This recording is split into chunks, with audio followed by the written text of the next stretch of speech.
everybody, welcome back to Reaper Pro Tips with me, your host, Ann, Disembodied Hands, Quindy, Disembodied Beard, John, and Disembodied Everything, Justin. Still out there, somewhere, floating, watching over us like some benevolent spirit entity. At least, I hope so. Malevolent spirit entity would mean we needed an exorcism. I'm not sure that I can get Quindy on that for short notice, you know. I don't know. Oh, and take your allergy pill today, Quindy, because mine are I'm dying. I am dying today. And Kiki is flopped by the shoes in protest. Hello, everybody. Yes, we are starting a new mini. I realized this very, very shortly before the stream started. I was like, oh wait, my cosplay has not gotten here yet. So we're going to use cosplay to make a base for the mouse sling. And I do not have it yet in hand. Oh, well then I guess we need that exorcism.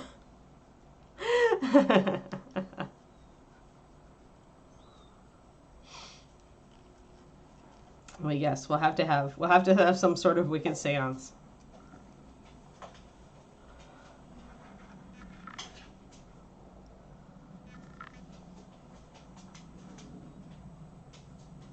No idea, Agent Marvel.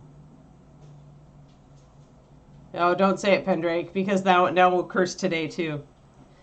Though David did show me. He did show me. He's like, we figured out what the power plug is on the router, and it is, honestly, it looks like a cable. Like, that's why I didn't want to unplug it, because I was like, that does not look like a power button. But it turns out that it is a power button. It's just cleverly disguised. Presumably so that you think twice before you disconnect it. I have no idea. Yeah. Yep. Well, it's totally a Quindy thing. I figured if I'm going to go to anybody for an exorcism, it's probably Quindy. Especially when it comes to Justin. I mean, she's been kind of, like, dealing with him for a while, so I figure she knows how to handle him. Alright, I'm going to clean off some mold lines here, or some flashing. Just a little bit of flashing. Here, let's get in focus, folks. In focus. With my handy little hobby knife. There is a flash that comes out on the bottom here. It goes up over this little rivet, which is so annoying. You just pretty much have to scrape it away gently. If it was styrene, you could use the back of the hobby knife to scrape, or a scraping tool, such as Games Workshop puts out for styrene. But anything other than styrene is a little harder to do that with. So I do use the blade, and I just go at it very gently to try not to slice this whole rivet off. A lot of stuff with miniature painting is just like taking your time, not rushing things. When you rush things, that's when you tend to get like the oh no, I sliced the rivet off of this mini kind of things. Hopefully not oh no, I sliced the nose off of this mini, but that happens too. So I like to get in my zen with cleaning models. Some people do. I had a friend when I worked at Games Workshop who would, when he was stressed, he would just randomly go into the bits room where all the metal models were, and he would just randomly like grab a couple and clean them. Because it was so relaxing to him that he would just like, that was his zen, where if he got really frustrated or stressed out. Now this is a hard one because some of this line is at an angle that's hard to tackle. So we'll try to do it with the knife. And if we feel like we can't get it, we'll do green. But never forget, on some of these surfaces you can come at it from the opposite side if you just turn the model over. So turning the model upside down sometimes will give you access. And we just don't think about it. We just try to continually work at it from the same direction, but there is enough room on the back here to get a knife in, and it's a little bit better angle than the front.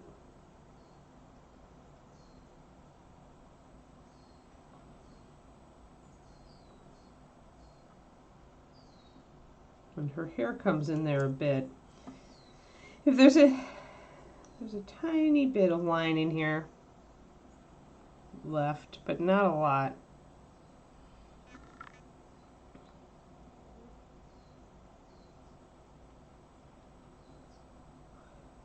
Sadly, it just doesn't work that way. Also, I'd like to point out that all the people that believed, quote unquote, with Disney were also doing the work. Like, they didn't just sit on their rump and believe. They actually went out and did the work. So I call, like, you know, like, shenanigans on that explanation, Gibson.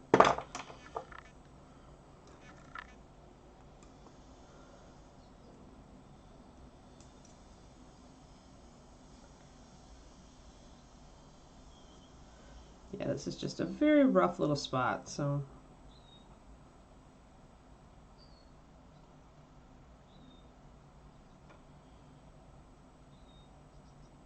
yeah.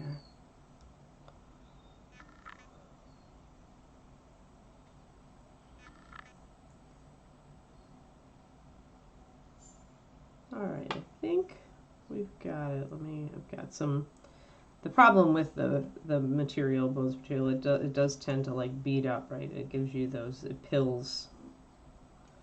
So I do have to come at it from the opposite direction to take those little threads of plastic off of there.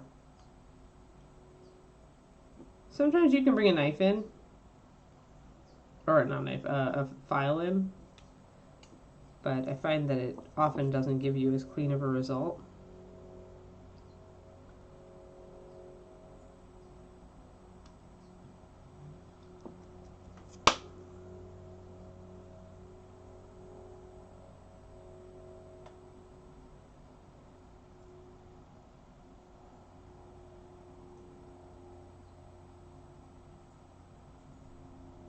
Alright, that looks pretty okay. Got a little bit of roughness here. We'll just slice it off with a knife.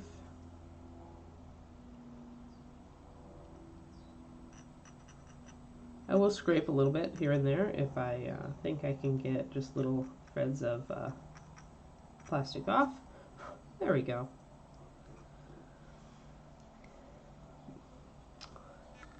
Hey there, dog father.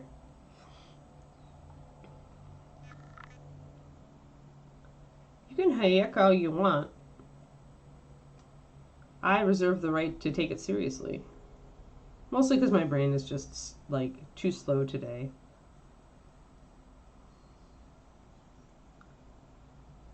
But also because, actually, you've hit on a topic near and dear to my heart, Gibson. You've pushed my shiny red button with that joke, I'm afraid.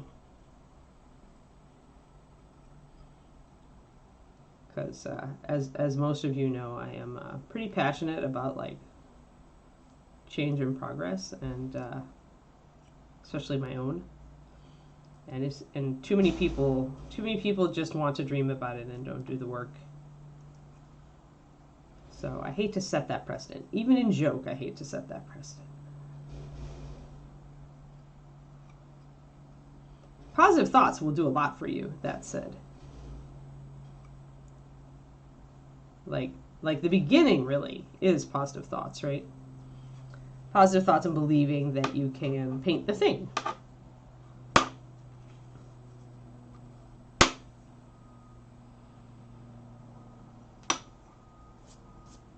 So yes.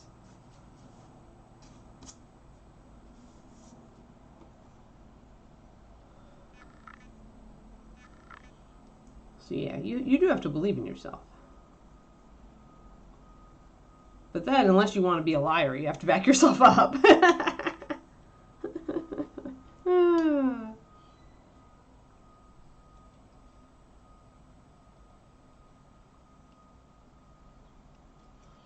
Speaking of progress, I am now on chapter 30 in my book editing, which means I have less than 10 chapters left to the end.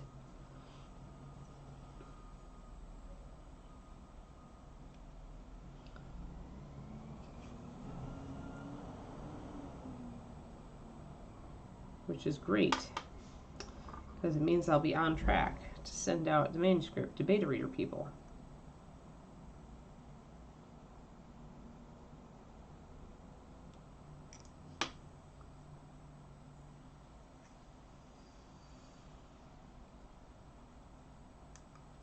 And the beta reader people will have to, like, actually read the book within 3 weeks, but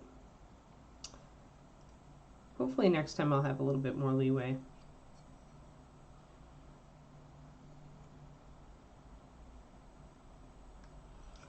And honestly, I'll take feedback at any point. Like if you didn't finish the book, but you have feedback on like the first 10 chapters, I'll take that.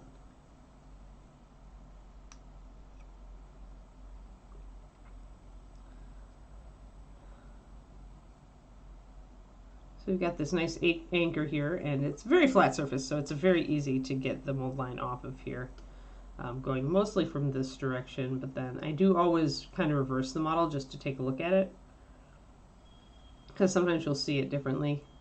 When you look at it from the back, you'll see something you missed.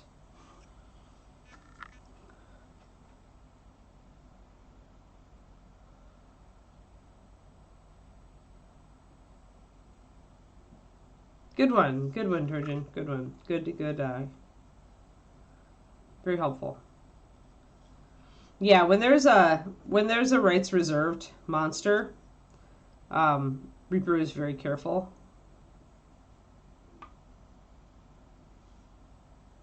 Not to get triggered that cease and desist order. So.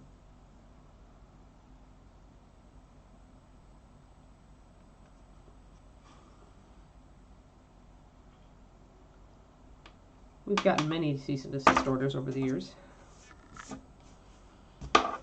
So you do have to be careful as a company.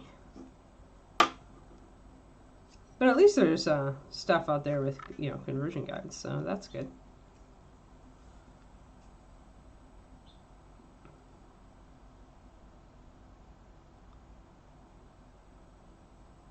Oh, cool.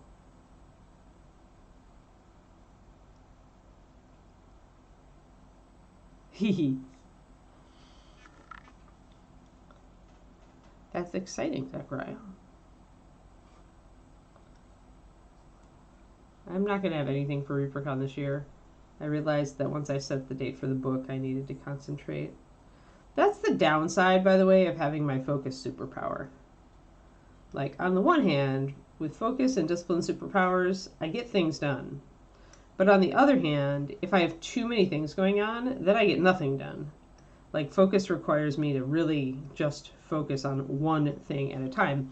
And when it does that, it can accomplish great things. But in today's world, it's often hard for me to do that. I've had to make an effort to schedule my days accordingly so that my superpowers can work for good instead of evil.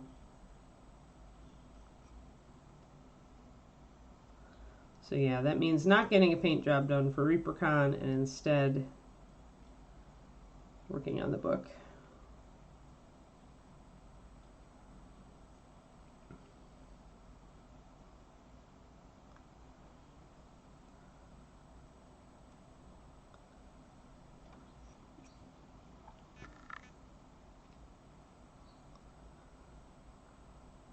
Yeah, prioritization.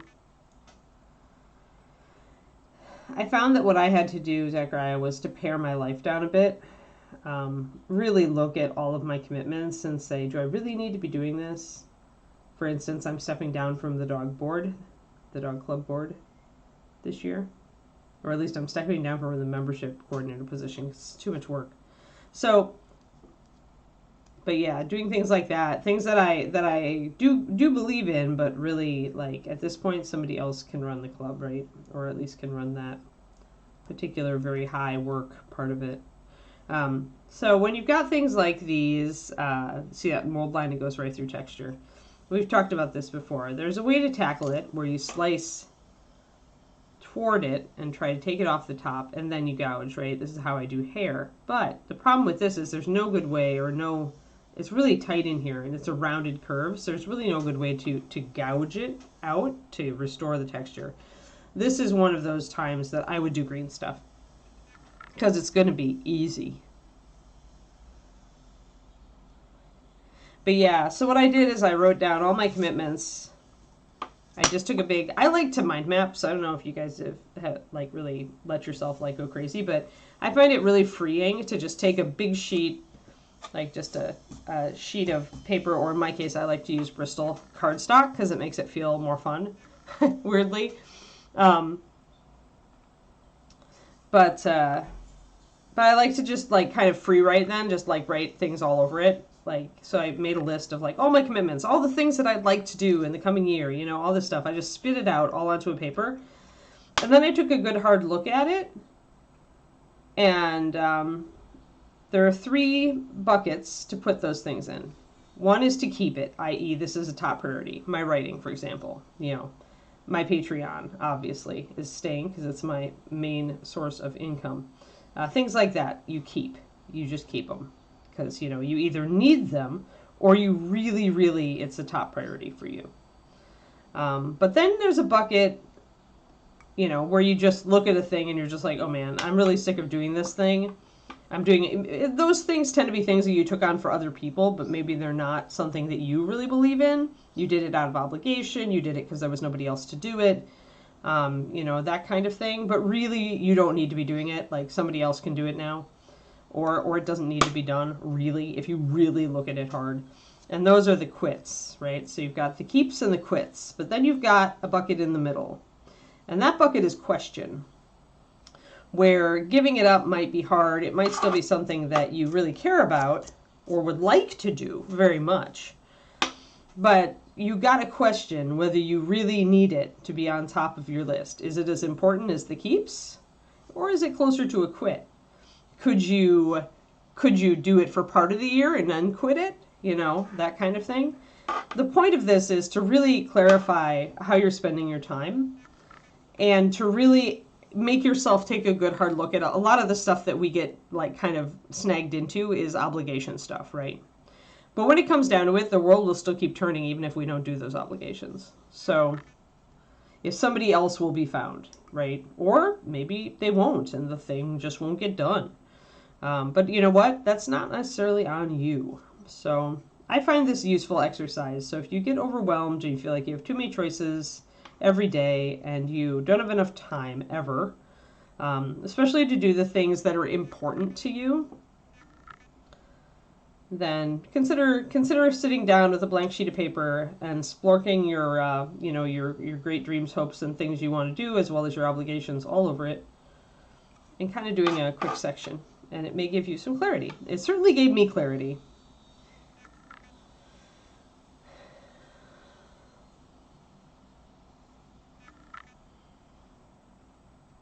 And this can help you even when you're sitting there staring at 15 different minis. I call it making them fight for my love when I do that. I tend to take them all out and lay them all out on the floor in a circle, like I'm a little kid and they're my dolls. And then I just really just look at them. And usually, like, there'll be some where I'm just like, no, I just don't feel like working on this right now. You know, so that's in the quit pile or the not right now pile. Or the heck no, not right now pile. Do you want to come up and say hi, Geekers? You want to come up? You can if you wanna. Yeah, there's my Keekers. Can I have a kiss? Good girl.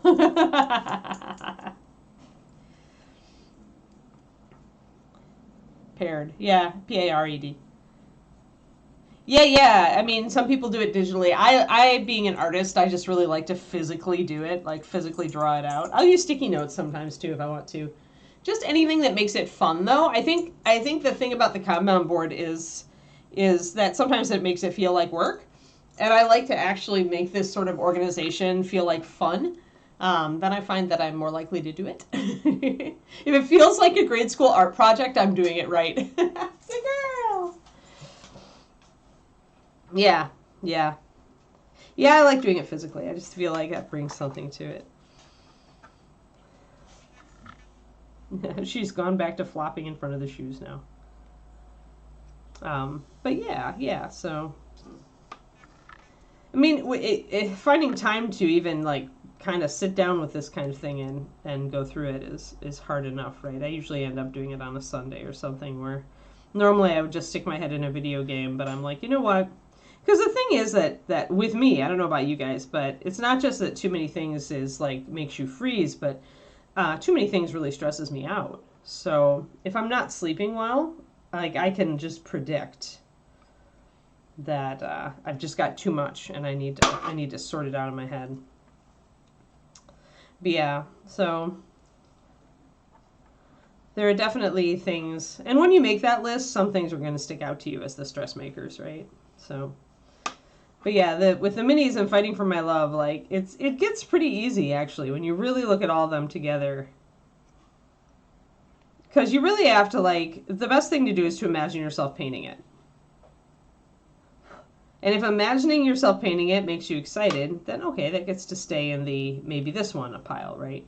But you have to be honest with yourself. I mean, some of you could like sit down and get excited about painting anything, but if you're really honest with yourself, at any given point, there are models you're more excited to paint, right?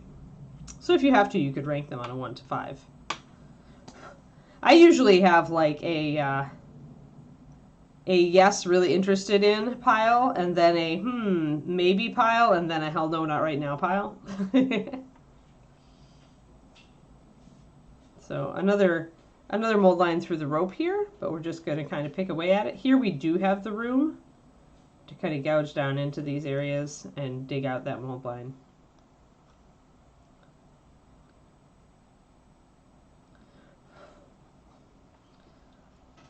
And then once I've decided on my oh yeah, I'm excited to do maybe these 2 or 3 projects, I put everything else away. Get it out of your line of sight. Even if it's partially painted, put it in a box with a nice label on it. I actually like to have different big boxes in my closet that holds the various tiers of mini, the heck no, not right now box, and the maybe some point, box, and the maybe some point box are the minis that I'm still kind of excited about, but that I'm just not excited about right now. Like I'm still like look at them and I can get that tingle of interest, but they're not like oh baby paint me now, right? We all know those models. And do not guilt yourself if you've got 5 models that you have started that are now in the not really interested pile. Like just put them aside. Drag them out at some point in the future. I make it a point of like going through these boxes like once a year, not anything more than that, and reassessing where the models are. And sometimes there is a 4th box. Yeah, I don't really notice your typos either, Twisted Elma. I'm just used to translating you. It's all good. I have lots of friends with drunk thumbs, so I'm used to translating typo. M. Fontana, 46 months. Another 2 months and I have to sing.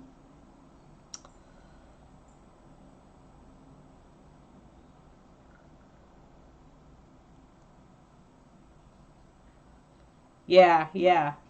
And then there is kind of a pile or box for not at all me anymore and giveaway, right? Giveaway or sell. Or, there is an option there.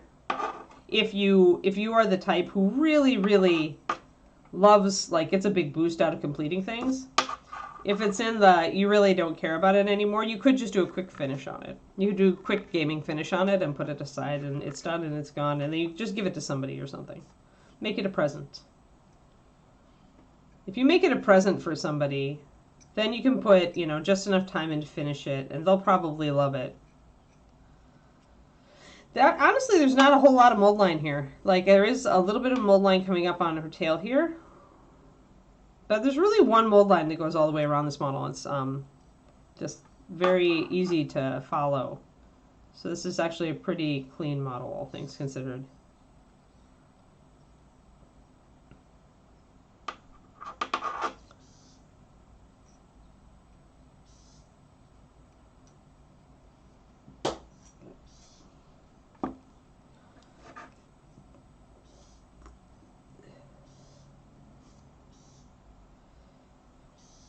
Minimum age for mini painting, I think, is around 9 or 10 years old. Twisted Elma. Any younger than that, and you really need the parental supervision.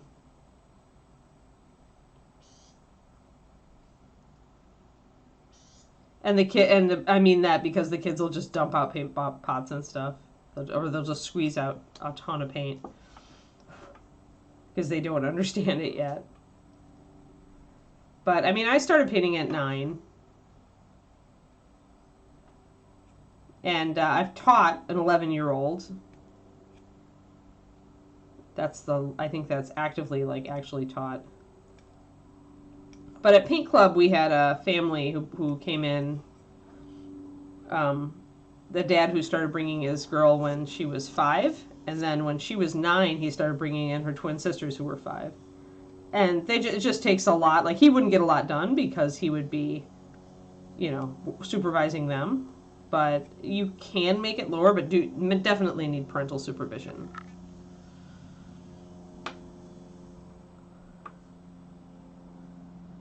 Yeah, yeah. Well, and that's, you know, just how organized you feel like being, right, Agent Marvel? Like, I do the same thing. It's just my boxes have names.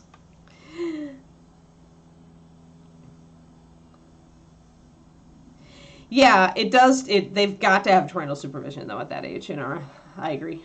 You can do it. It's just, you know, and they can be, keep in mind, they can be disruptive to others depending on the personality of the kid when they're that young. And that's really the question, too, right? It's like, is it a kid environment that you're teaching in, or is it an environment where there are adults who will be bothered if there's a lot of shrieking and running amok? Because kids.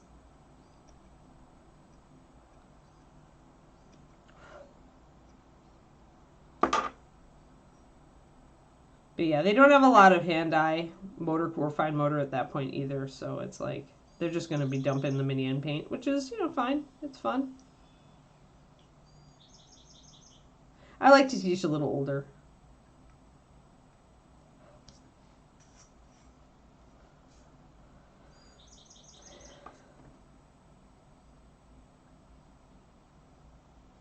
There we go. So we're getting almost all these mold lines off.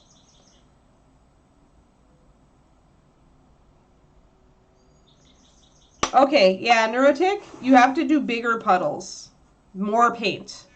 So in each of these, the least amount of paint that I will use, the smallest amount of paint, would be 4 drops of paint plus 2 drops of water. Maybe any less than that, it's going to dry too much. And you've got to add water to your paint. You can't just put the paint in there with no water, because the water is what keeps the paint. It helps keep the paint from drying faster.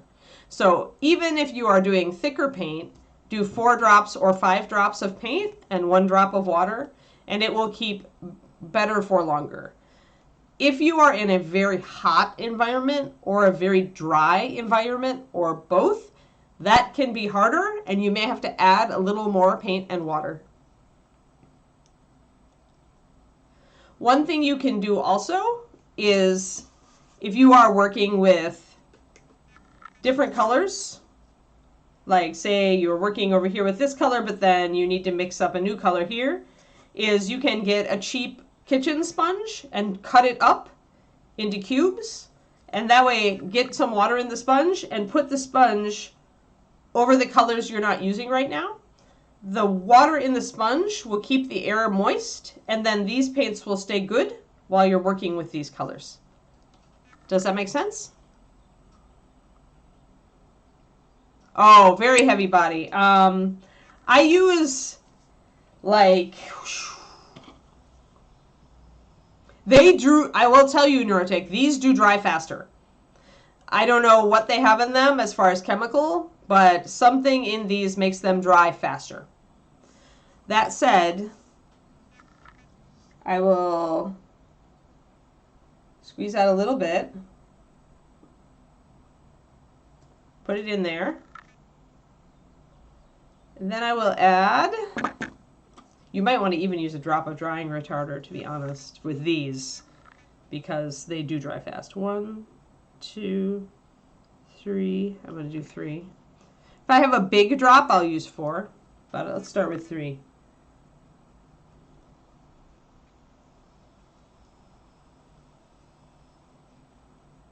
Yeah, 2 to 3. And I haven't fully mixed it in yet, but this is a good consistency here. If I pull my paintbrush through it, if I feel like I've gotten a little bit,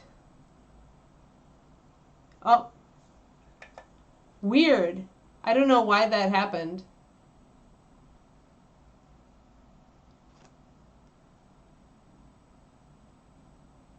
Oh.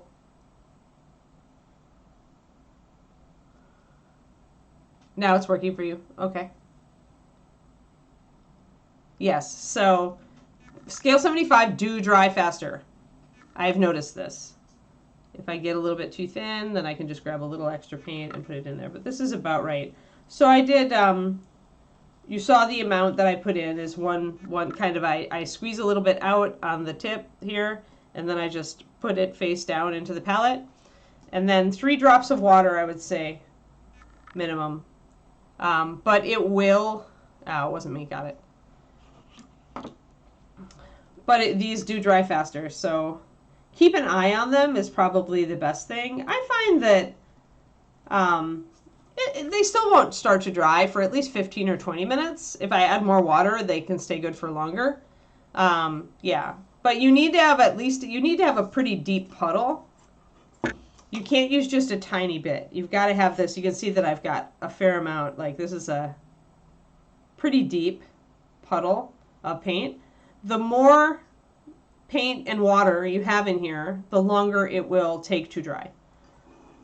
Because the extra water will keep it wet and there's only a little bit exposed to the air. So most people, when they see their paint dry too fast in a palette, they are not adding water or not adding enough water, or they're using too small of an amount of paint and water.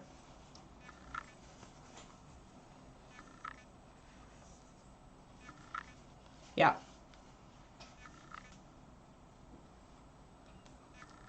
There we go. All right. So now we'll see how long it takes this to dry.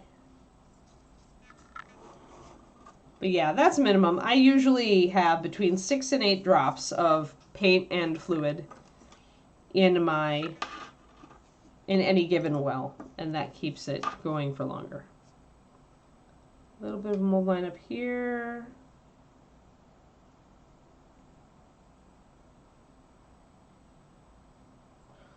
She's kind of a surly drunken mermaid, isn't she? Just looking at her face.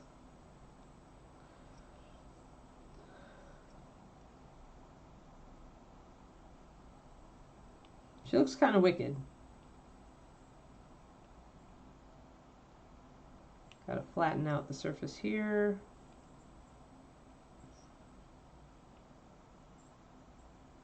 A little bit of flashing up there.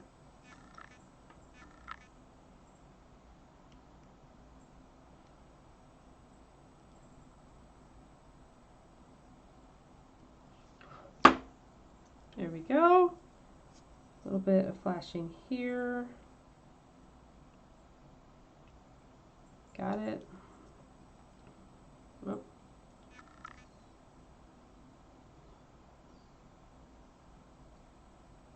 There. Okay. Checking all the way down here. Gotten all the mold line here. Mold line on the bottom. Mold line on this side. Got to get that a little bit more flush. And then that, of course, the mold line we can see right here.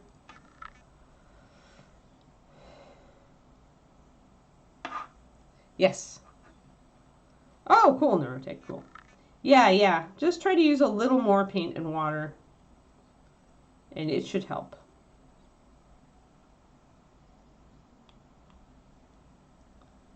So I'm just scraping flat here. It's pretty easy to take that mold line off. Really, it's just the odd angles when you get those. Okay, so we're left with this little piece of wood here. I'm going to get green stuff and go over the top with this. 1 second. Oh, actually, you know what? I'm going to get this little, going to get the little mug first. Then we'll glue her together and then I'll get my green.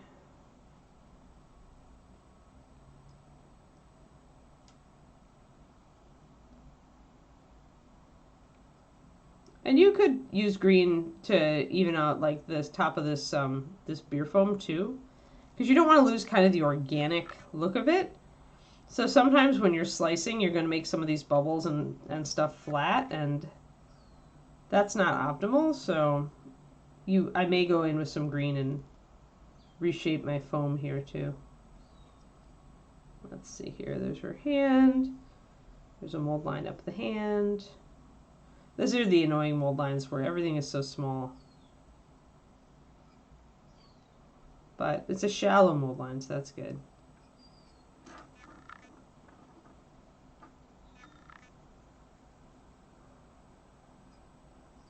Yeah, I like the ceramic palette because I have a lot of control with it, that's for sure.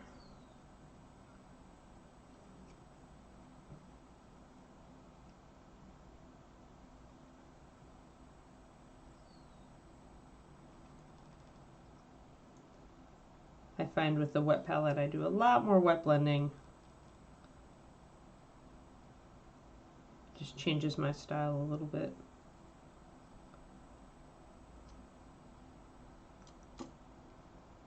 Haven't been painting in the evenings lately because David is all excited because I'm high enough level that I can play with him now. So I'm like, we've been playing Diablo instead of painting.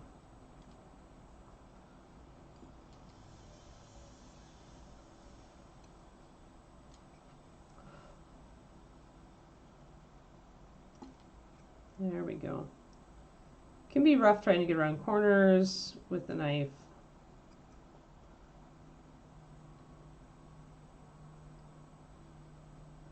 Again, just go slow. Looks pretty good.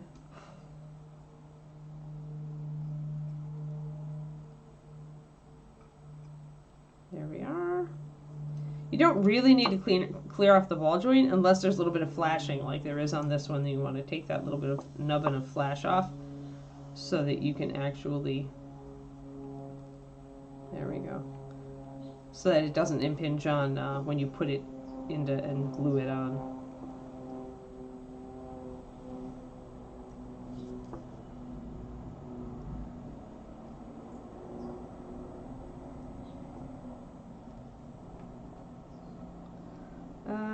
Mold line on the bottom of the beer mug, of course. But big flat surfaces are pretty easy, and it's only a little bit of a mold line.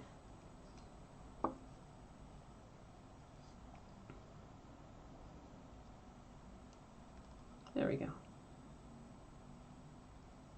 And a little bit of mold line on the side here. Of course, if you know if this is just a gaming model or something, you don't need to put all this time into clearing mold lines off, but if I'm painting and I find one, it annoys me. So now we could pin this. The connection point's pretty good. Hey, Kiki. My doglet is looking at me. Why? It's early, Geeks. It's really early. It's really early. What's up? What's up? Hi. Hi, Geekers. Do you want some scruffles? Yeah? You usually don't come and bug me until it's like 11, sweetheart. Yeah. Who's my good girl? Yeah, you are. Want more pettins, huh? I got a pettins hound, I'm afraid.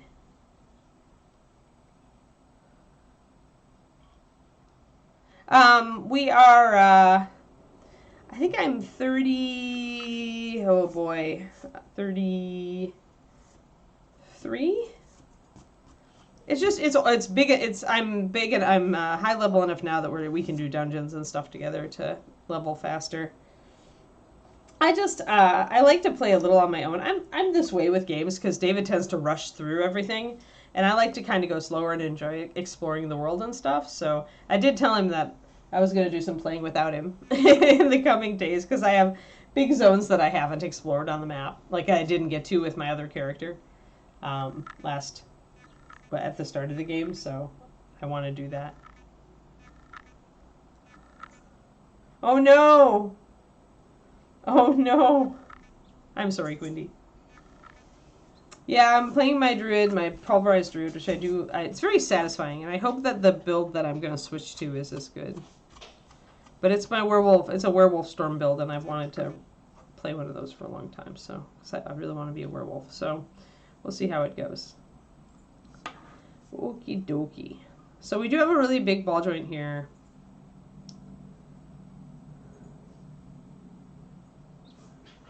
And it fits in very well. And so here we really don't need to pin. The other thing is that it's very lightweight. Like it's not stretching way out where it would be really vulnerable. It's just a little, it's held pretty close to the body. Now, can I still get at everything to paint it? Yeah, I think I can. Like, it'll be a little tight getting it on the finger and some of the shoulder there, but it's really not bad. So I think we can just glue this one in. I keep finding the bear hat. Yeah, that's David's complaint to War Shadow, is that since they made that patch, they decided it drops off for XP because you're always fighting things that are 5 levels lower than you. And David and I both don't really understand why the devs are being so crazy about this stuff, but he doesn't like the feel of it either. His hardcore character is pretty high level now. There we go. Let's get this put in, make sure it's nice and snug.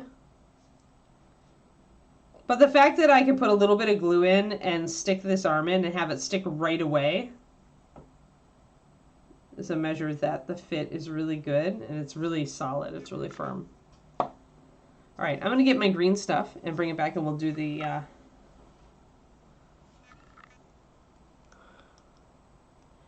Oh yeah, the perma bear. Yeah. It was. That patch was weird. Especially when this is like... This is a successful game. Like, it had a really successful launch, but... Oh well. Let me grab my green. One sec. Look out, Papa. I need to grab my green stuff. No, you're good. You don't need anything. Oh, you're fine. You're fine. No, no, no. No, Papa, no.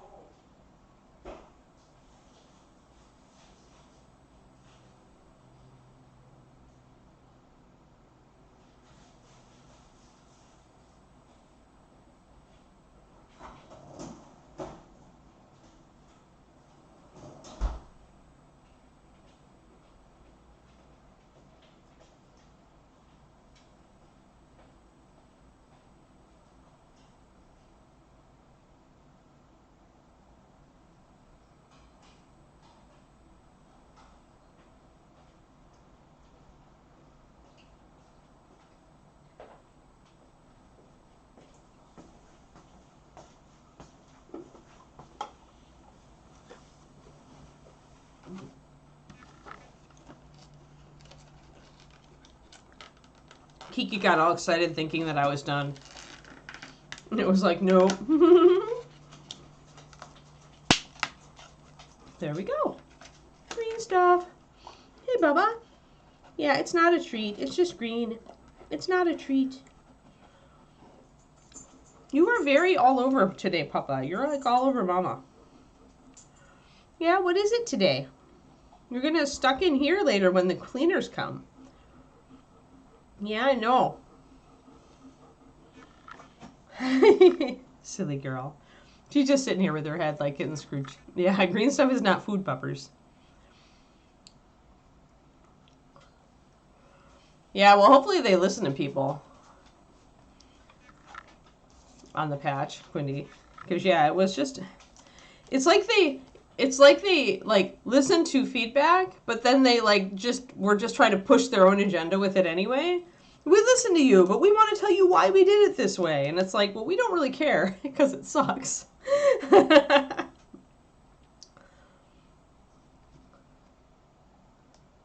All right. Ooh, my green stuff is still frozen, but and I really don't need this much, but it's green stuff, and it seems like whenever you try to take off some of your green stuff, you get too much. So I've just given up and sacrificed my green stuff at this point. You do want slightly more yellow than blue so that it's easier to smooth in.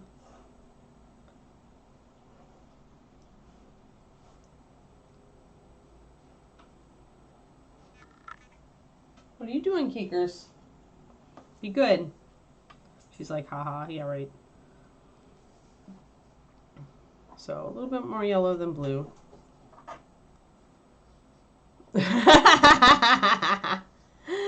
Oh my god.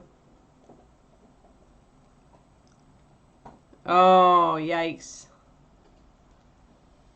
That's no good, Shadow.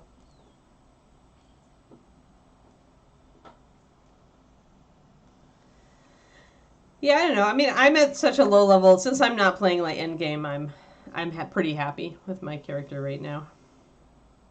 I'm looking forward to getting the last aspects that I need for this build to feel really good. And then I'll try the Stormclaw build. Hello, Kodiak.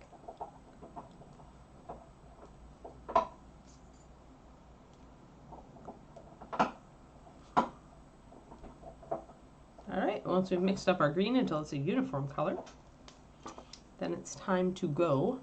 I'm going to be using a tiny spoon for this, I think, although I could use just the regular spade that I was using before. Let's see, any plastic. Sometimes my only plastic is sitting here, actually enclosing the green stuff. There. I always have a piece of like a little plastic bag or something you put your little green on so it doesn't stick to everything around it, because otherwise it will. So I could use this spade tool. It works. Or if I really want to, I can get more precise and use my tiny spoons. Yeah, despite the craziness, that I'm still enjoying the game.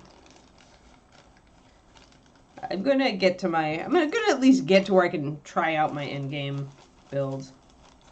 But right now with the level cap stuff, it just seems like I would never go above like level 70, 75 or whatever. But I'm not the type of person who wants to sit and like grind for that final boss usually anyway. Although I have tried to do like Shaper and stuff in Path of Exile, but just with friends who wanted to do it. It was more they wanted to do it than I was begging them to do it. So, all right. So I'm maybe going to do a little bit on the foam. And we want to get these, that mold line patched. So let us get closer. I also haven't stuck this on a base yet. What kind of base do I want? I might just put it on a little block, even though the little block is a little bit small for it. Let's just put it on its block before we do this, this green. It'll give our green time to sit for a second. I'm going to knead up my blue stuff so that I can stick the model on it better.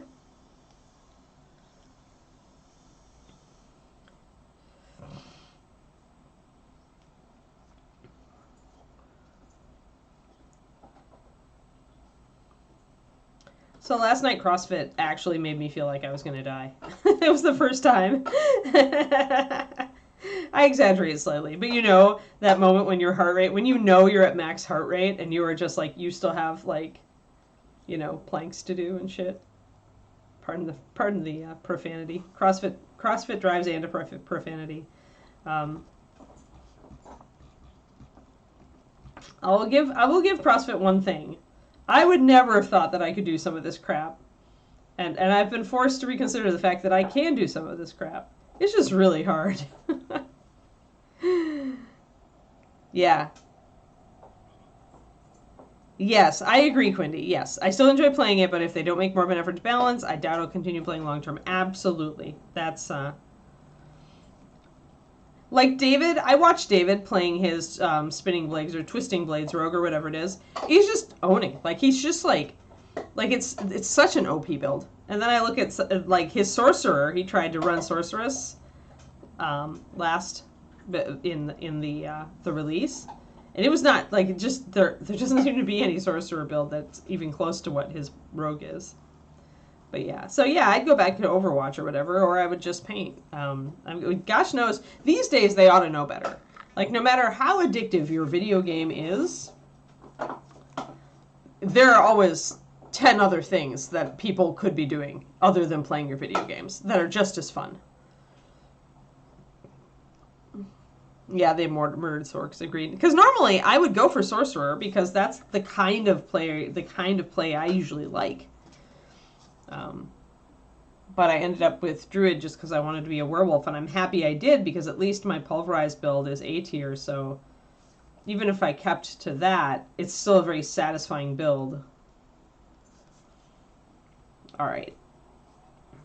We've got it stuck on really well. Okay, so let's fix this wood grain.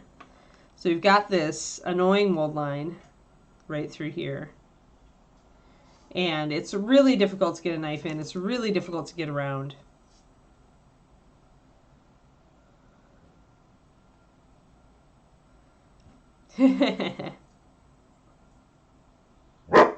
Kiki, no. Just because there are people out there doing stuff doesn't mean you get to bark at them. Yeah, we were doing, I have never done a plank on dumbbells before, so like that was a first. And then to actually have, so you're planking on the dumbbells, and you're holding the dumbbells in your hand, and you're doing a plank. Then you're pulling your arms up with the dumbbells like this. And then you stand up and you've got your dumbbells here and you're doing the snaps. And then you have to do reverse lunges. And you do 6 sets of that. And I was about dead. Everybody. It wasn't just me either. I was about dead. Like there were people that actually flopped over on the ground after these sets. And they were fitter than I was. Of course, I only got through 5 of the 6 sets, but still. Like, my heart rate was maxed. Like, I checked my Fitbit. I was over 160. And 170 is supposed to be my max. And I was in the 162, 64 range. It was crazy. But yeah, it was, I mean, was it a good workout? Yes. Are my, you know, connective tissues kind of sore today? Yes. Yes, they are. And then it was barbell squats, front squats. And I actually put weight on my barbell. Like, before I've just been using the bar. I actually had little weights on my barbell this time. Okay, cool. Good. Yep. I'm glad, Nortic. That same consistency for if you use Chimera is about right as well. All those heavy-bodied paints, those thicker paints, you can put that much in and it's fine.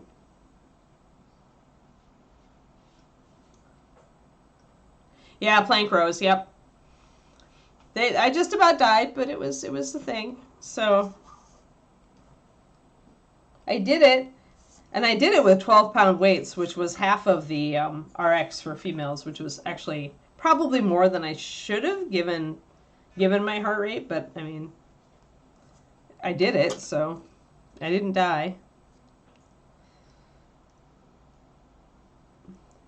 Yeah, right. I was thinking about sorcerer too. Right. I keep your skeleton rows and try to, yeah, and that's what I'm doing too. Is I kept my druid, and I'm actually running my pulverize again, but just for leveling, because it's a good leveling build. Alrighty, let's get this green on. Let's get our. So I'm going to use the tool that Julie made. This kind of like if you look at it, it's the same shape, right? The only difference is that the one Julie made here is a little bit curved and the other one is straight. So the curve is going to help me kind of just get in here underneath the anchor and at a good angle, right? And the side does enable me to kind of cut into these rings, but I'll probably have to switch, or I'll want to switch to tiny spoon for that. You could also use a knife. You just need something narrow to cut those rings.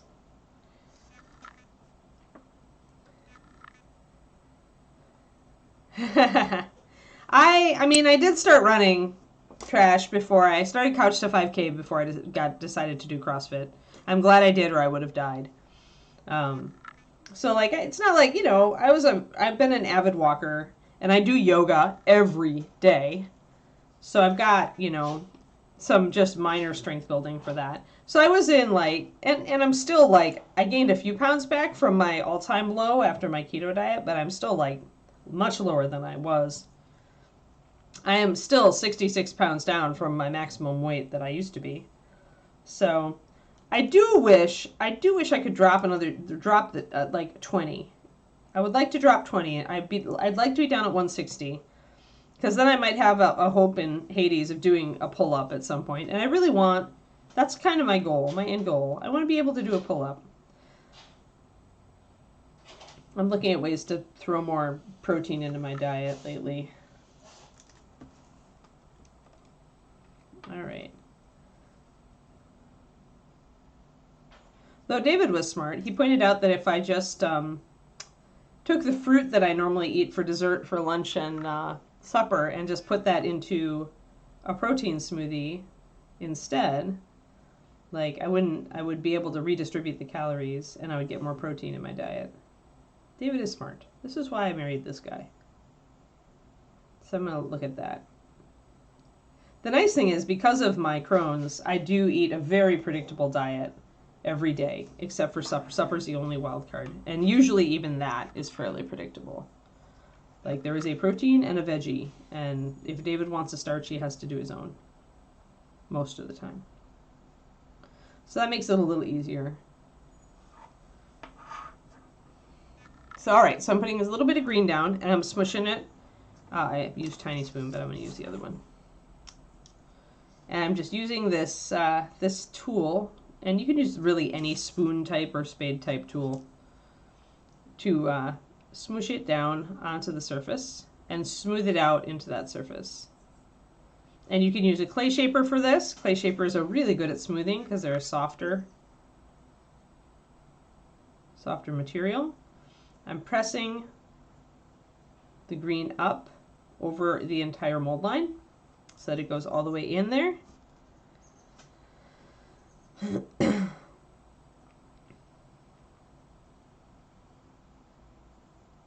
A Christmas ornament. Yeah, that would be really cool, Inara. Yeah, I actually do kind of enjoy running. I switched to zero drop shoes, and it actually feels really good to run. But I think a lot of it too, like, I find that when it's hard on my knees to run is when I'm actually, because we're all like, you know, kind of imbalanced, right? It's because I've messed myself up through too much sitting and something's misaligned. Like, I wonder how much of like the pain that we get from like running and doing stuff is just because we're sitting in a box on a computer screen all day, right? I know my knees get a little bit off. And my feet have been kind of crazy. So it's like it all like, you know, starts at the bottom and it just goes up.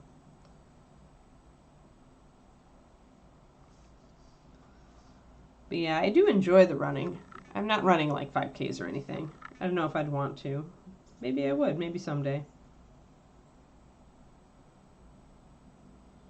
Mostly I just want to be, you guys know, my goal in this is to be fit enough to keep up with David when we hike. And when we're just, you know, going around on our vacations, doing stuff. But hiking is like something we both enjoy.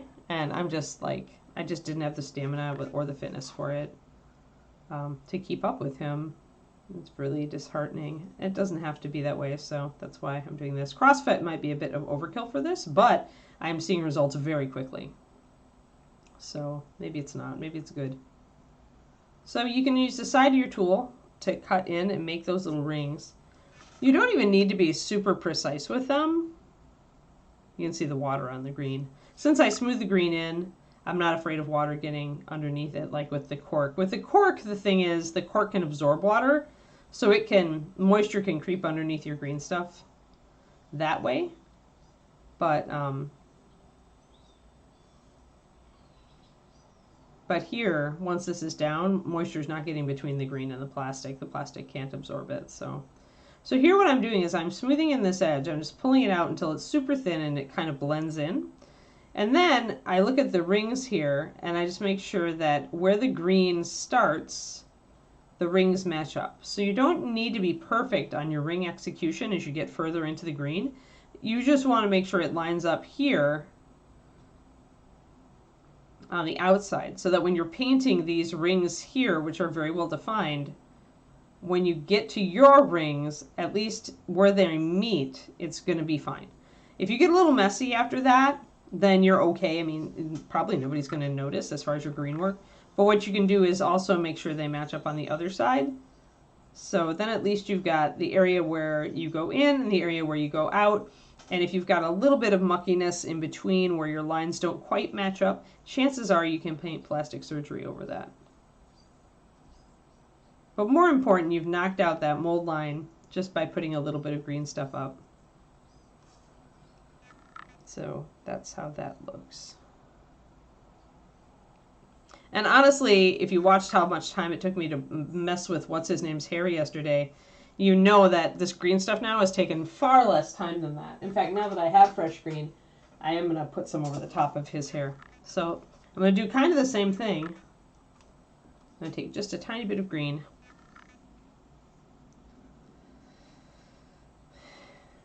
Yeah, it's easy when you're not active to put on pounds for sure. My challenge now is just to figure out how to build muscle and lose fat together. I've done it so far pretty well, but I feel like I'm getting a little frustrated with my weight right now. So I'm thinking about trying the thing that weightlifters do where they eat a little less on the days they don't lift, and they redirect those calories onto the days they do lift so that they can help build muscle after the workout. And see if that helps a little bit. All right, so I've got a little tiny thread worm of green here.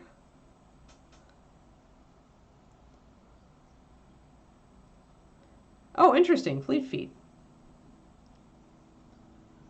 Oh yeah, that's really cool. I'll write that down, Trash. Thanks for the tip. Yeah, because my feet, my mom and I both have like foot dysfunction. I feel like mine has gotten much better since I've been doing my actually CrossFit has kind of helped it. Hold on. Let me write down fleet feet, huh? I feel like strengthening my feet has helped them a lot. And the zero drop shoes for running are kind of part of that because it does strengthen your feet a bit. No, that's just it with us getting older. You will not lose as fast as you used to. Plus, when we cut calories a lot for a while, it can impact our metabolism, and that makes it even harder. Plus, our hormones, like our hunger hormone, kicks in because it's like, you're starving. And we're like, yes, I'm supposed to. And our body is like, but you're starving. Silly bodies. Silly bodies, we know what's best. So again, I'm going to kind of pull. So now I definitely want to use my thinnest, finest sculpting tool if I'm doing hair. I'm going to pop a little bit of water over here. I want to smooth this all in.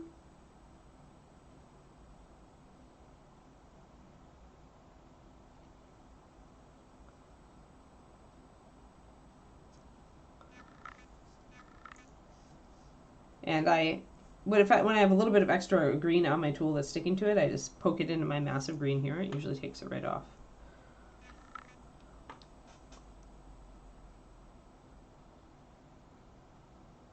Yeah.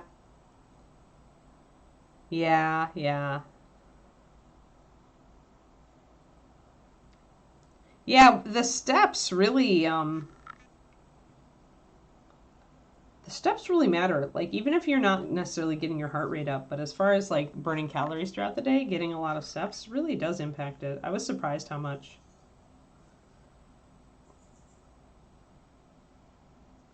That's why a lot of people during the pandemic, unless they got out and walked a lot outside, gained a bunch. All right, so that was too thin of a skin of green, and it came right up. Pop it off of my tool here. And then if you do get green that sticks to your tool and sets and you don't notice till after it, just take a hobby knife and you can scrape the bottom of the tool to get anything off of it. Yeah, I did because I wasn't happy with it. I mentioned that I think yesterday. So since I have the fresh green, yeah, there's a lot of back to the office and fighting back kind of stuff going on. People are like, no, and companies are like, yes. And I'm like, it's interesting. David loves being back in the office. He missed the human interaction. Not that I'm not an adequate human to interact with or anything, but you know, he likes to actually hang out or be in the office with his coworkers. He missed it. I could see that. Like if I was still working at Reaper, I would want to go back to the office. But I know some people probably didn't have that great of an office fire environment to return to. But yeah. Yeah, that's nice. Yeah, I mean, some people really like just working at home. Oh, really, Trash? Really? That's very interesting. Very, very, and it makes sense that Michaels would do this. But, I mean, because I know Etsy has been taking some real flack over their creatives are not happy.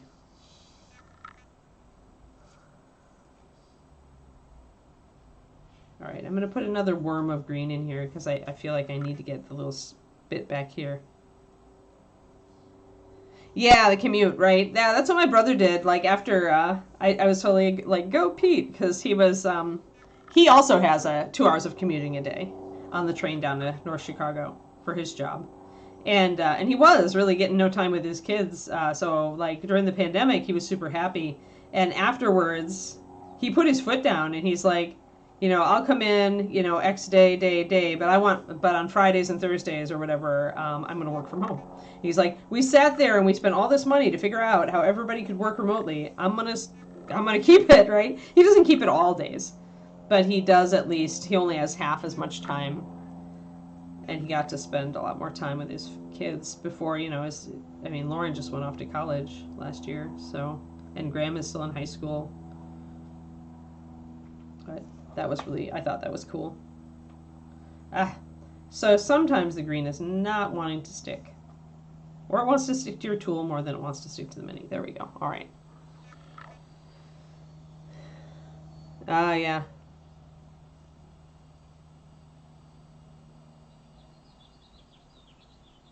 Yeah, that's the thing, is when you've got a creator platform and you start kind of screwing your creators in favor of companies, yeah, you're no longer like you're no longer a creator platform, right? Etsy is you lose the heart of what made you you. And I wish more companies realized that. Although sometimes I guess the money talks, they just don't care.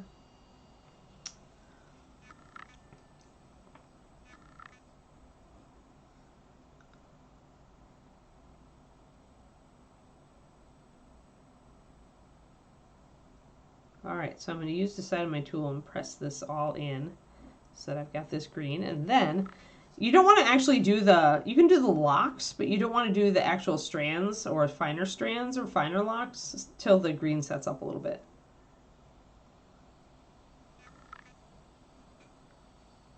That's nice, Zachariah. Most don't get to, yeah. Yeah. Yeah, that's why a lot of the miniatures painters fled eBay for Etsy, and now...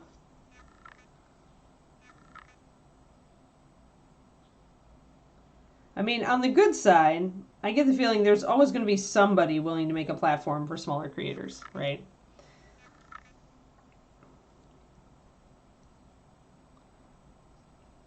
See, I've got a little bit of water under there, and that's why this little stick of green doesn't want to stay down.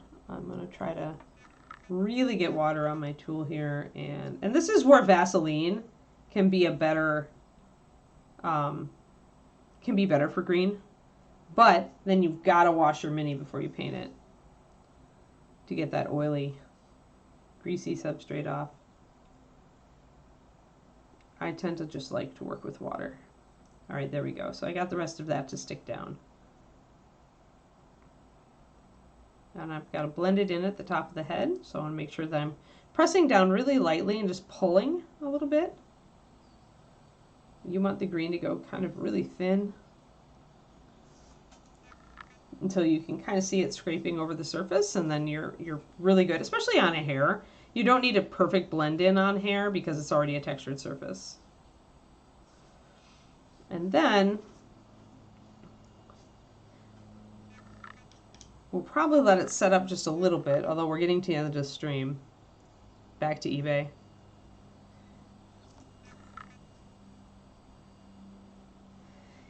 Yeah, I guess it depends on what you do. I mean, Instagram and TikToks aren't so much selling platforms as like exposure platforms, right? So I suppose if you have a website with a Shopify or whatever, then TikTok and Insta could be good for you.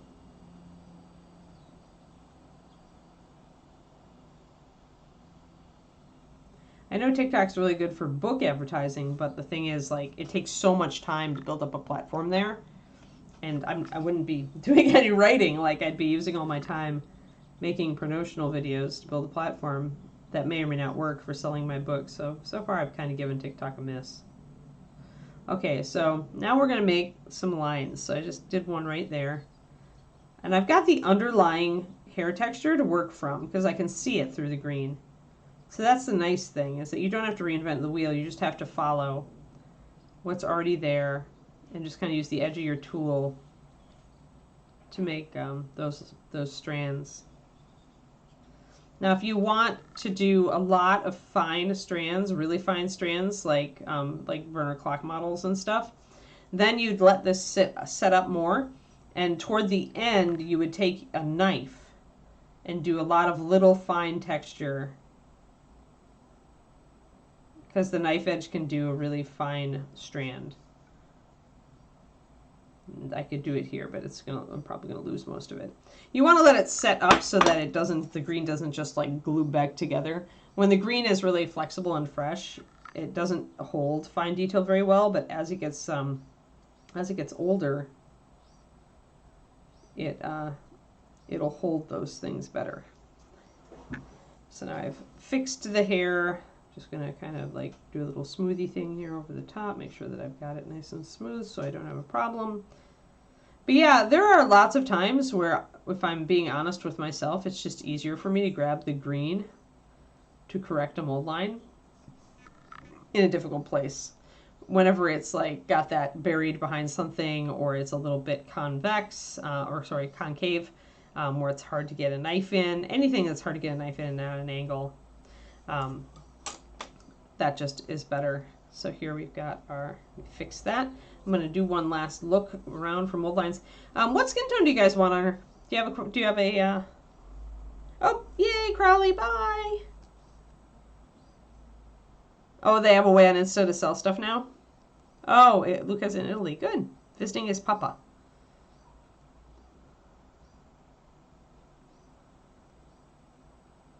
Yeah. Yeah, book talk is a thing, but like I said, it takes so long to do the videos, and you have to do so many videos to get attention that it's difficult. Maybe I'll try 1 or 2 at some point. But the thing is with writing, it's like you're almost always better off just writing the next book rather than spending a lot of hours on promotion and social media. But we'll see. You think so, Warshadow? Okay, so the problem with not going with a human skin tone is that you lose that organic warmth and neutral that would otherwise be like on the model. Unless I find a way to do mostly human and just tweak it a little bit. Because I like, the reason that you want it is that it's light and warm, a normal skin tone, or a Caucasian skin tone, I should say. Tropical fish colored. Spray on tan. That's a little bit too much. So you got to think of, okay, so non-human skin tones can be problematic because you lose one of your neutrals. You can end up being very, how can I say it? It's like it gives you more of a monochrome, or it gives you more, you've got to work harder to figure out, like, to bring a light warm color up top than the skin tone does that for you normally, right? Tropical fish colored, see, I already know what I want to do for the scales, so I can't vary that too much. The scales are going to be a blue turquoise purple kind of faux iridescent kind of thing. I could use purple undertones on a normal or on a Caucasian skin tone. If we do dark, she's got the room. We can do dark skin on her. It's just then it's harder to, we really need to look at our hair color. Remember color composition. We need to be able to pull attention up to here. And with all the color that's going to be going on down here, it's going to be hard. I've been sitting on gnome flesh for a while.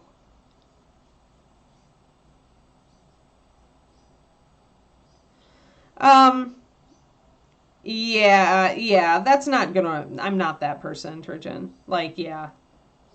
Like, if one of those people finds my book and talks about it, then great. But I'm not gonna, like, go running after people. Like, that's just not me. Like, some people are great at that. That's not where my like, strengths lie. So, and as you say, it's just you're spending all this time and energy, right, reaching out to people who are slammed with people asking them to promote their book anyway. So, you know. Oh, it's a mermaid for sure.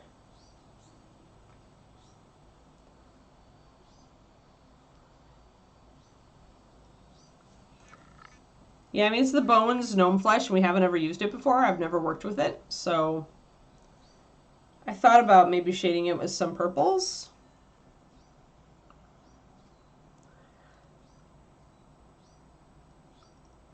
It is a more tan skin tone.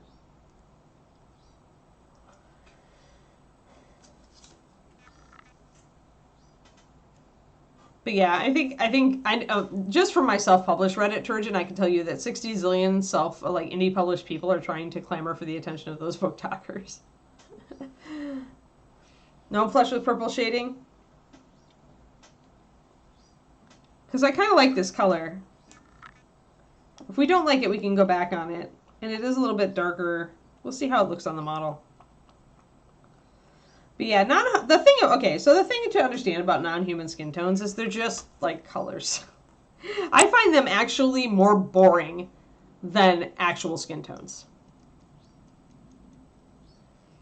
Unless you're just mixing a color into the skin and you're trying to give it a unique feel, right?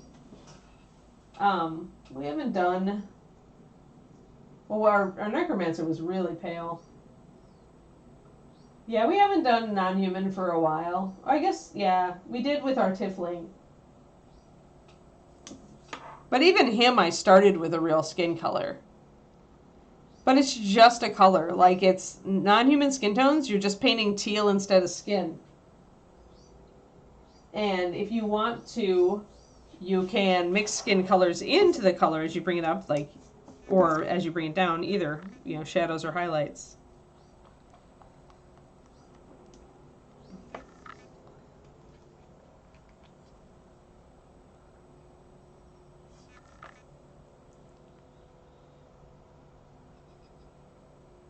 I don't know what East Asian versus any other Asian is. We did, didn't we do an Asian skin recently? I talked about a color that was really good for Asian skin. There was a paint booger in my top of my paint, and I just plucked it out. It's like perfectly dried in the shape of the nozzle aperture. It's really funny. Oh yeah, I mean, okay, so it is really easy to do those skin tones. Reaper, for one thing, the golden skin triad is for that. Babatuk.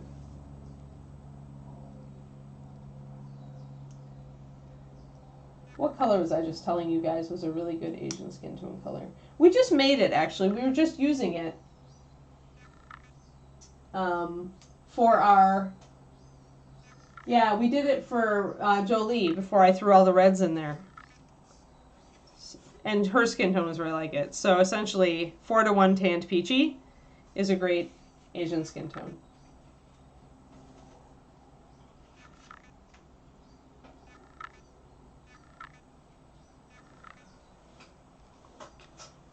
Yeah, I think I'm going to use the gnome flesh. I've wanted to for a while. If I don't use it, it has no place in my drawer over there.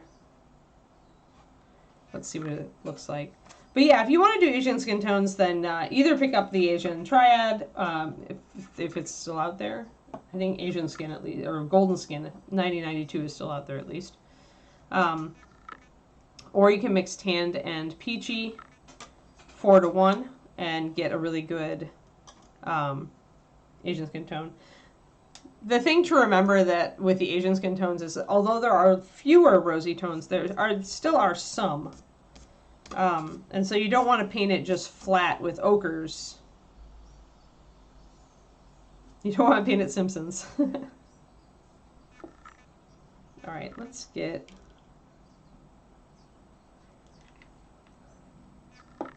And I'm going to actually mix up this with purple real quick just to see.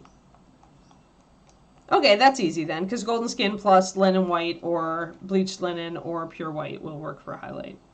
Although sometimes, like I say, you do want to add a little more yellow. A touch of lemon yellow. But yeah, golden skin is our Asian triad.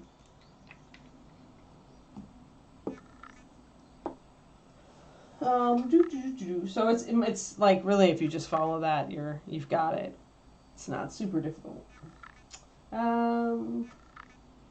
Whenever you need purple in a skin tone, use Monarch or Runic. Use a reddish purple.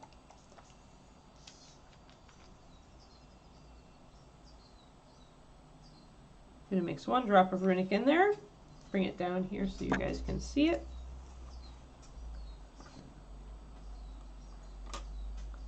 Now, if you start with the purple, if you start with this shadow color, you are going to get a very purple skin tone. Like you'll have to cover it up a lot to make it work. And notice how much that purple did, by the way. 1 drop of Runic purple into all that skin tone, and it took it over immediately.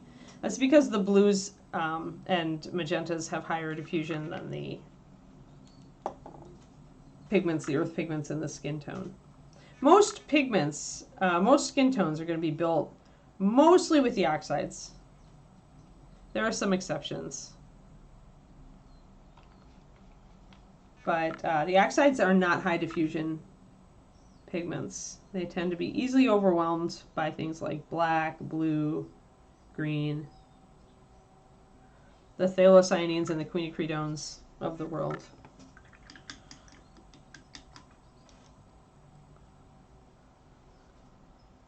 This is not Mermaid Barbie. She's not necessarily blonde, although she might be. It helps to keep the eye up on her. I wanted to do this model mostly because I wanted to try something with the scales, and we'll see if it works or not. Hey, Dice Guy, how's it going? We are almost done with the stream, but thank you for the raid. I was just mixing up a potential skin tone, although this is still really watery. Not sure why my gnome flesh is really watery. But it is. My gnome flesh is very weak. Come on, gnome flesh. I'm giving you a chance here. This is your big break. It's a good color. There we go, that's better. We are painting a drunken mermaid. Technically a miniature reproduced as a reproduced from a tavern sign.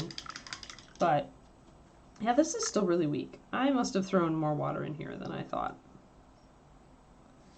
Hold on, guys. Maybe I didn't shake it up enough.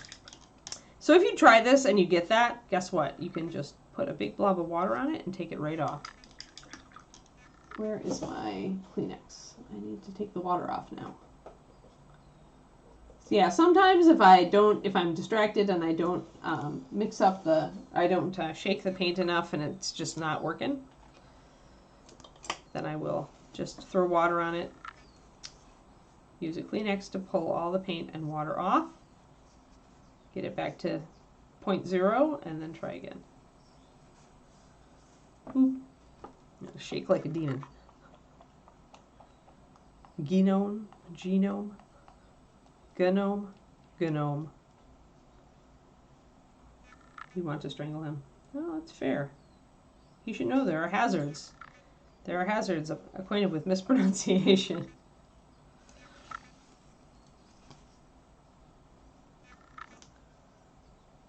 All right.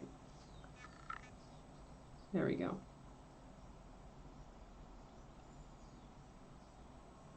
we're going to go a little over today just to get some of this down and to put some purple on it. So this is a pretty warm skin tone. There's a great expression on this model. Like this model just has a great, and I'm definitely going to get a little fin ear here.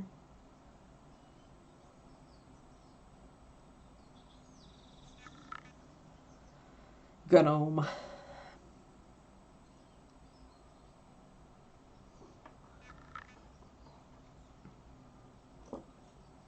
So this is a little bit, this is a lot like tan skin, but it's much more pink. So here's the examples.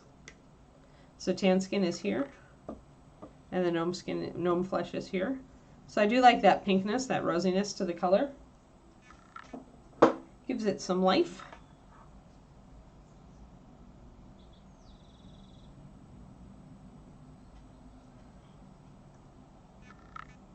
We're higher humidity lately, so it's taking a while for this paint to dry. I really think that. Ah, Linux desktop environment, right?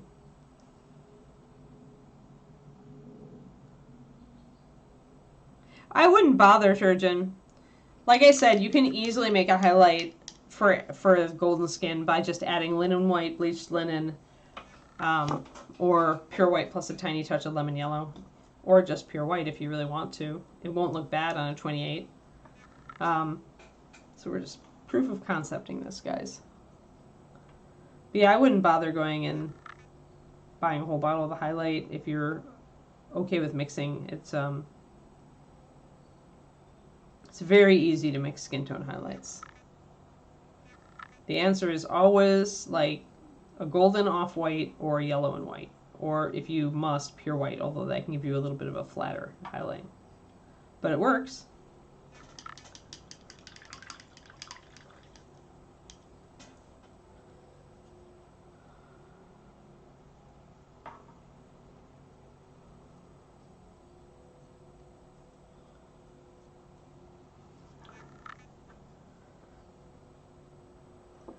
I want to get a solid base on this so that I can throw some of that purple in to see how it looks, but this is drying really slowly.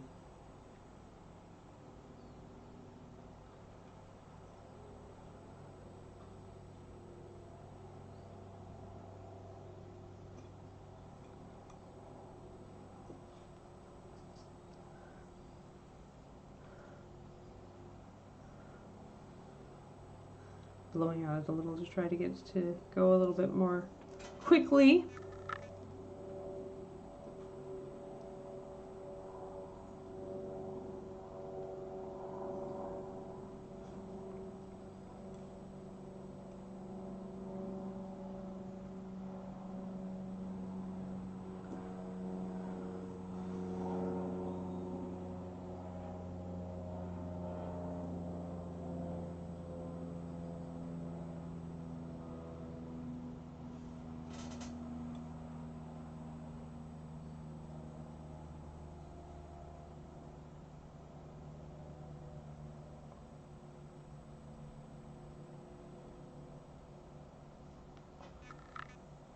And now I want to grab that purple. And I'll let that dry. It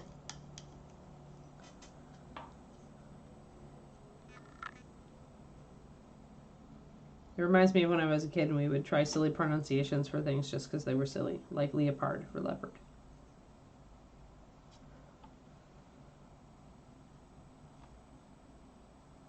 Alright, let's grab some of this purple and then I'll end the stream.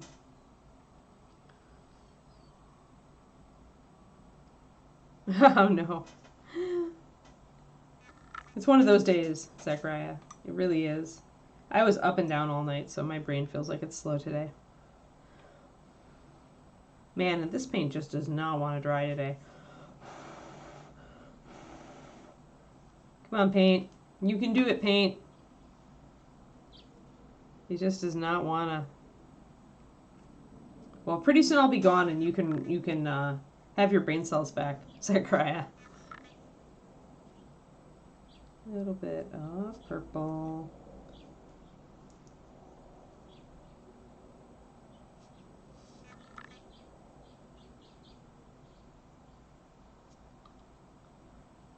Now we're adding in purple shadows. Purple shadows on skin tend to work really well.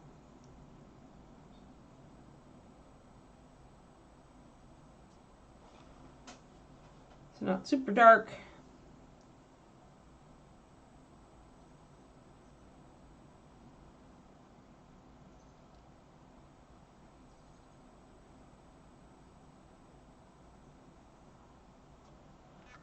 So we're adding the purple all around there.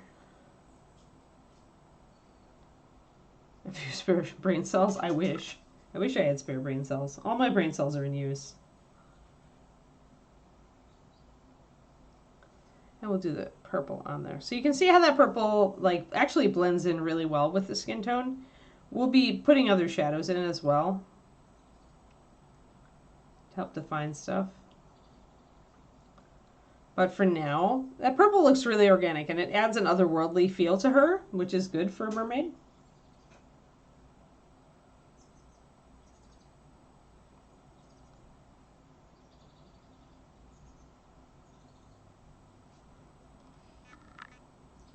So you can see how that blends out. A little bit there under the temple as well. And then once we line around this and we get those eyes filled in and everything, then it will look very different. And I'll stop here so we can do the lining next time. Just to try it, we can do the face first, see if we like the skin tone. It's always paint overable. But yeah, purple in general is a nice color to use on skin tones. The thing to remember, Slayer, is that you never want to use a purple with black in it. Or at least not with more than a touch of black in it, because it'll make your skin tones go ashy. So like Runic Purple here does not have any black, and then the other color that I mentioned, which is much darker, is Monarch Purple. And that's a very intense reddish purple, but it has 0 black in it. The darkness in it comes entirely from the other pigments. So that's what you're looking at. With using purples or skin tones, you always want to use something that doesn't have black in it if you can.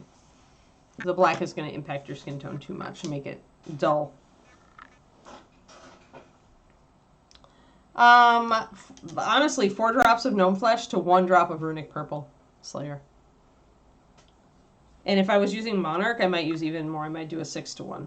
It's even more regular skin tone, because the Monarch is super intense.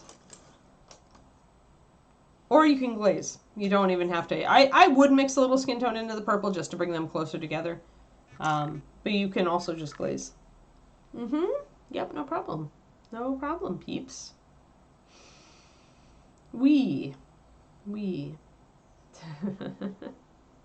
All right, well, we got some stuff done. We got more prep work and green work done than we got actual paint today. But now we're on this, so when I get my cosplay, we'll swap back to Mr. Mouseling, and we'll play around with making a base. I'll pretty much get my cosplay in, and then I'll have to choose a base that works for Mr. Mouseling, and then we'll start the build out. And I'll have to see what other props I might need or want to put on that Mouseling base. So there. Thank you all for tuning in. Yep, it's time to walk the Kiki. Yeah, no Luca, no alpaca. Yep, I will be back tomorrow. We will be working on, speak of the devil, we'll be working on Miss Jolie. That skin tone just came up so nice on her. I just have to say that. Like, it's a great skin tone.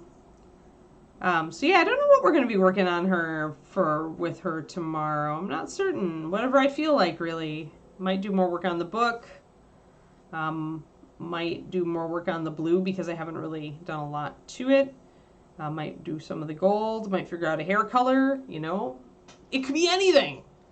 You'll just have to show up and find out. All right, people. Yes, you guys have a great day too. Thanks for popping in and keeping me company while I do stuff. So off I go. Oh, big yawn. Oh, sorry, everybody. Yawn attack. Yawn attack. Off to walk the pupper. Quindy, you have a good one too, okay? I'll see you guys around. Bye-bye.